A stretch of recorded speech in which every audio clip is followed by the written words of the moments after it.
मधुबन के बाबा, मधुबन के बाबा मुरली वाले, आपका क्या कहना, आपका क्या कहना। ओम शांति। आज 25 फरवरी 2023 के साकार मधुर महावाक्य हैं। आज मीठे मीठे बाप दादा बोले, मीठे बच्चे, श्री श्री की श्रेष्ठ मत पर चलने से ही तुम नर से श्री नारायण बनेंगे, निश्चय में ही विजय है। बाबा ने कहा, मीठे बच्चे, श्री श्री की श्रेष्ठ मत पर चलने से ही तुम नर से श्री नारायण बनेंगे, निश्चय में ही विजय है। और बाबा ने आज प्रश्न पूछा कि ईश्वर की डायरेक्ट रचना में कौन सी विशेषता अवश्य होनी चाहिए। और उत्तर में बाबा समझाते कि सदा हर्षित रहने की। ईश्वर की रचना के मुख से सदैव ज्ञान रत्न निकलते रहें।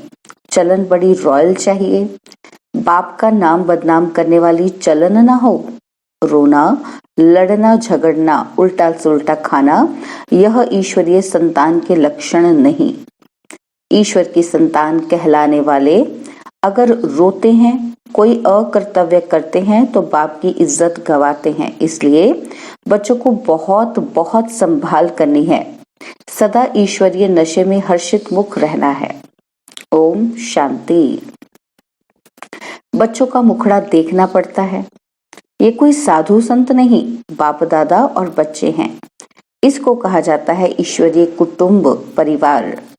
ईश्वर यानी परमपिता, जिनका बच्चा है ये ब्रह्मा, और फिर तुम हो ब्रह्मा कुमार कुमारियां। वह है वर्ल्ड का फादर। यूं सारी दुनिया के 3 फादर तो होते ही हैं। एक निराकार बाप, दूसरा प्रजापिता ब्रह्मा और तीसरा फिर लौकिक बाप। परंतु ये किसी को भी पता नहीं है। चित्र आदि भी बनाते हैं लेकिन जानते नहीं कि ये कब आए थे। शिव का भी चित्र है, ब्रह्मा विष्णु शंकर का भी चित्र है, परंतु वे क्या पार्ट बजाते हैं, उनका नाम क्यों गाया जाता है, यह कोई भी नहीं जानते।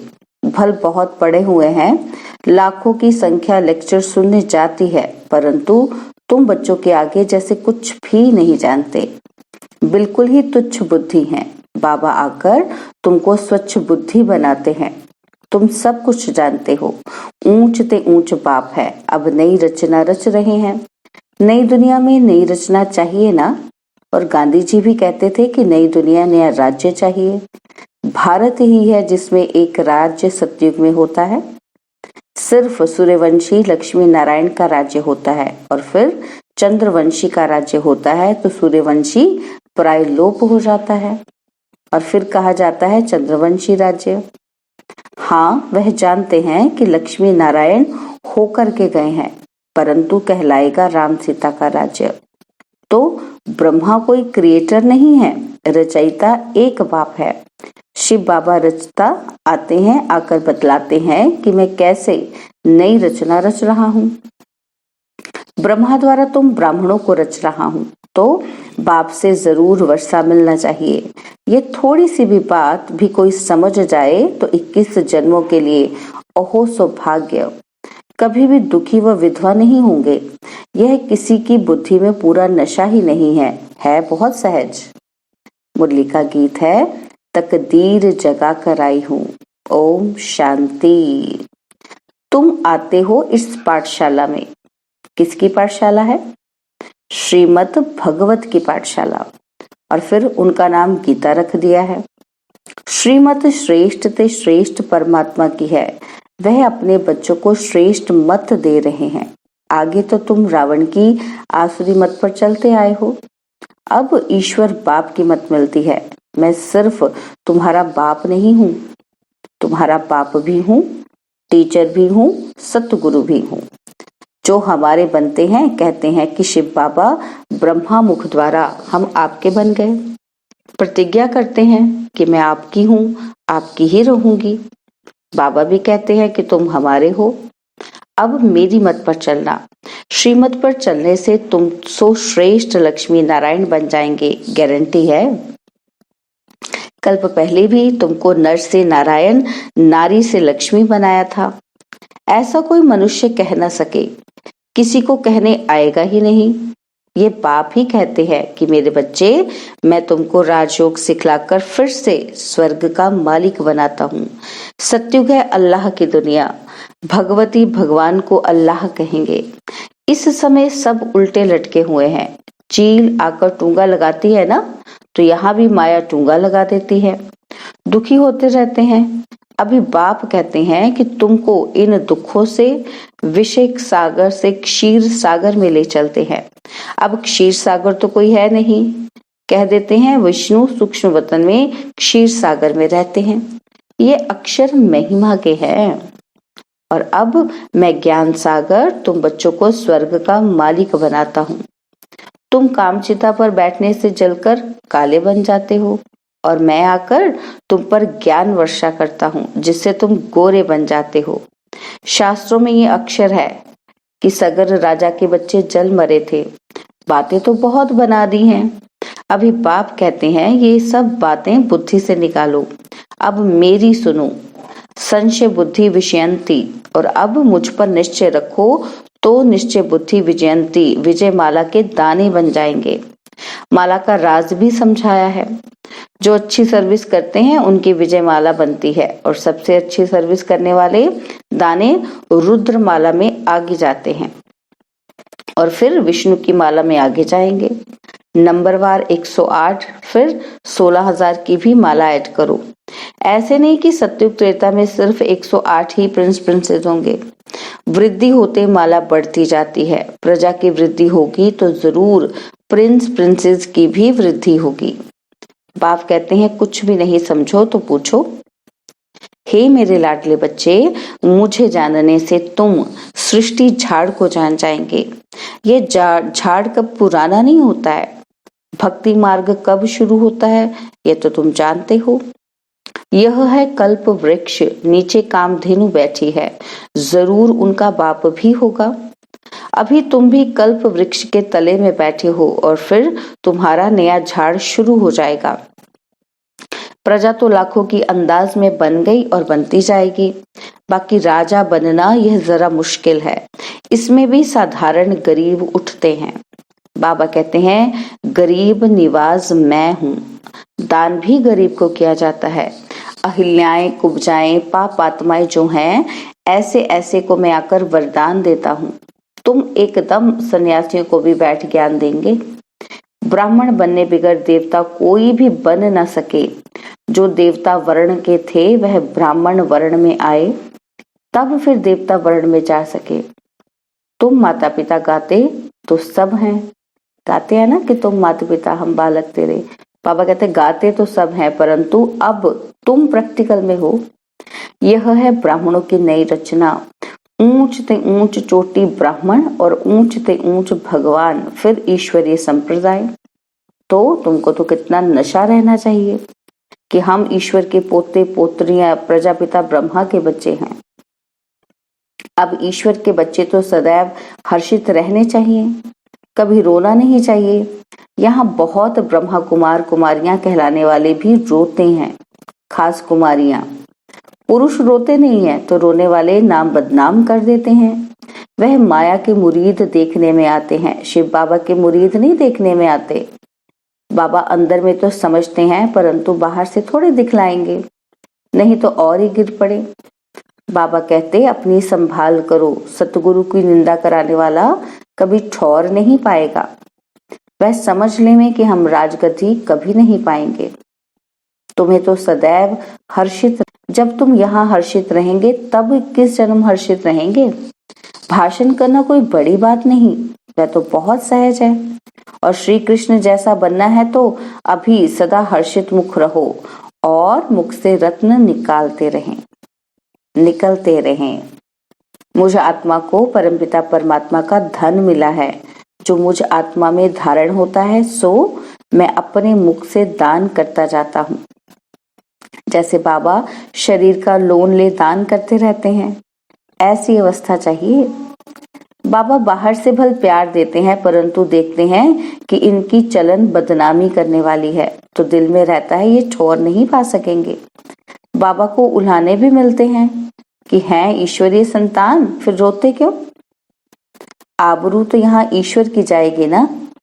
रोते हैं, झगड़ते हैं, उल्टा सुल्टा खाते हैं, तो देवताएं रोते तो भी और बात, तो ये तो डायरेक्ट ईश्वर की संतान रोते हैं, तो क्या गति होगी? ऐसा अकर्तव्य कार्य नहीं होना चाहिए कि जो बाप की आबरू गवाओ। हर बात में संभाल चाहिए। तुमको ईश्वर पढ़ाते हैं।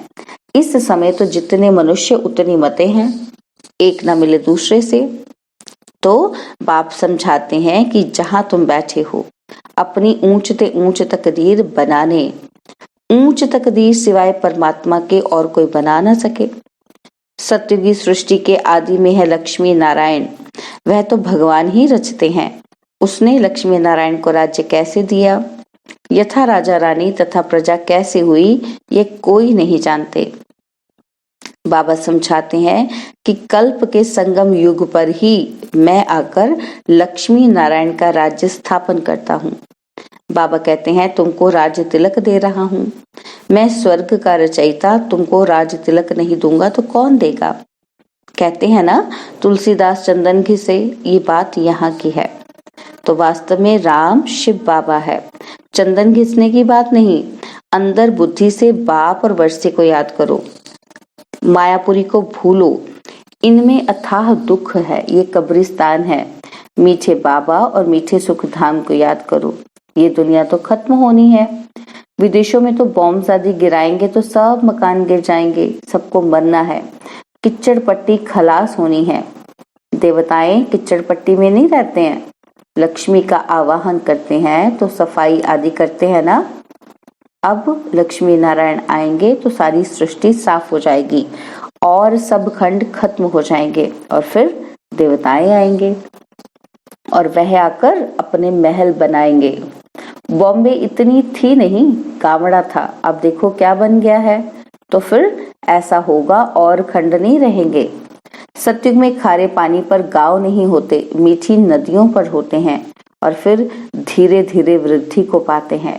मद्रास आदि होते ही नहीं, वृंदावन गोकुल आदि नदियों पर रहते हैं। बैकुंठ के महल वहां दिखाते हैं। तुम जानते हो कि हम यहाँ आए हैं नर से नारायण बनने। सिर्फ मनुष्य से देवता भी नहीं कहो, देवताओं की तो राजधानी है ना, और हम आए हैं राज्य लेने। इसको कहा ही जाता है राजयोग, यह कोई प्रजा योग नहीं है। हम पुरुषार्थ करके बाप से सूर्यवंशी राज्य लेंगे। बच्चों से रोज पूछना चाहिए कि कोई भूल चूक तो नहीं की, किसी को दुख तो नहीं दिया, डिसर्विस तो नहीं की, थोड़ी सर्विस में थक नहीं जाना चाहिए। पूछना चाहिए कि सारा दिन क्या किया। झूठ बोलेंगे तो गिर पड़ेंगे। शिव बाबा से कुछ छिप ना सके, ऐसा मत समझना कि कौन देखता है। शिव बाबा तो झट जान जाएगा। मुफ्त अपनी सत्यानाश करेंगे। सच बताना चाहिए, तब ही सतयुग में नाच करते रहेंगे। सच तो बिट्ठो नच। खुशी में बहुत हर्षित मुख रहना चाहिए। देखो स्त्री पुरुष है, एक के सौभाग्य में स्वर्ग की बादशाही हो और दूसरे के भाग्य में नहीं भी हो सकती है। तो कोई का सौभाग्य है जो दोनों हथियाला बांधते कि हम ज्ञान चिता पर बैठ इकट्ठे जाएंगे। तुम बच्चे जगदम्बा माँ की बायोग्राफी को जानते हो और कोई 84 जन्म मानेंगे नहीं। उनको भुजाएं बहुत दे दी हैं, तो मनुष्य समझेंगे ये तो देवता हैं, जन्म मरण रहित हैं। अरे चित्र तो मनुष्य का है ना, इतनी बाहें तो होती नहीं। विष्णु को भी 4 भुजाएं दिखाते हैं प्रवृत्ति को सिद्ध करने के लिए। यहाँ तो 2 भुजाएं ही होती हैं। मनुष्य ने फिर नारायण को 4 भुजा, लक्ष्मी को 2 भुजाएं दी हैं। और कहाँ फिर लक्ष्मी को 4 भुजाएं दी हैं। नारायण को सांवरा, लक्ष्मी को गोरा बना दिया है। कारण का कुछ भी पता नहीं पड़ता। अभी तुम जानते हो कि देवताएं जो गोरे थे द्वापर में आकर काम चिता पर बैठते हैं तो आत्मा काली बन जाती है, और फिर बाप आकर उन्हें काले से गोरा बनाते हैं। अच्छा, मीठे मीठे सिकिलते बच्चों प्रति माता पिता बाप दादा का याद प्यार और गुड मॉर्निंग रूहानी बाप की रूहानी बच्चों को नमस्ते। हम रूहानी बच्चों की रूहानी बाप दादाजी को दिलवा जान सिकवा प्रेम से नमस्ते। ओम शांति। प्यारे बाबा, मीठे बाबा, मेरे बाबा, शुक्रिया बाबा, शुक्रिया बाबा, शुक्रिया बाबा। धारणा के लिए मुख्य सार है। पहला पॉइंट, मीठे बाबा और मीठे सुखधाम को याद करना है। इस मायापुरी को बुद्धि से भूल जाना है। और सेकंड पॉइंट है, सर्विस में कभी थकना नहीं है। विजयमाला में आने के लिए अथक हो सर्विस करनी है। शिव बाबा से सच्चा रहना है। कोई भूल चूक नहीं करनी है। किसी को दुख नहीं देना है। बाबा ने आज वरदान दिया, एक के पाठ द्वारा निराकार आकार को साकार में अनुभव करने वाले वरदानी मूर्त भव। एक के पाठ द्वारा निराकार आकार को साकार में अनुभव करने वाले वरदानी मूर्त भव। सिर्फ एक का पाठ पक्का करने वरदाता को राजी कर लो तो अमृत वेले से रात तक हर दिनचर्या के कर्म में वरदानों से ही पलते चलते उड़ते रहेंगे। वह एक का पाठ है, एक बल, एक भरोसा, एक मत, एक रस, एकता और एकांत प्रिय। यह एक शब्द ही बाप को प्रिय है। जो इस एक का पाठ पक्का कर लेते हैं उन्हें कभी मुश्किल का अनुभव नहीं होता। ऐसी वरदानी आत्मा को विशेष वरदान प्राप्त होता है, इसलिए वे निराकार आकार को जैसे साकार अनुभव करते हैं। स्लोगन है, किसी से किनारा करके अपनी अवस्था बनाने के बजाय सर्व का सहारा बनो। किसी से किनारा करके अपनी अवस्था बनाने के बजाय सर्व का सहारा बनो। ओम शांति। और अब यह एक बहुत अच्छी वीडियो भी जरूर देखें।